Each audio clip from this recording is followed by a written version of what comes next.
Penal code 1860 এবং section হচ্ছে 94।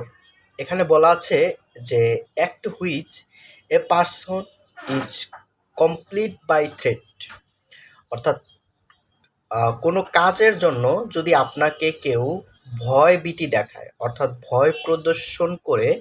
আপনাকে যদি কোনো কাজে বাধ্য করা হয় এবং সেই কাজে যদি আপনাকে ধরেন কোনো রাষ্ট্রের বিরুদ্ধে আপনি কোনো ষড়যন্ত্র করলেন কিংবা হচ্ছে কোনো মার্ডার করলেন, এইরকম আরও কিছু ধরনের যদি আপনাকে দেখা যাচ্ছে হুমকি দামকি দিয়ে আপনাকে ফোর্স করে কোনো একটা কাজ করাতে বাধ্য করলো, তখন কিন্তু আপনি এই সেকশন 94-এর কাছ থেকে রেমেডি নিতে পারবেন। আপনাকে কোনোভাবেই সেই শাস্তি সেই অপরাধের জন্য কোনোভাবেই আপনাকে লায়াবেল করা হবে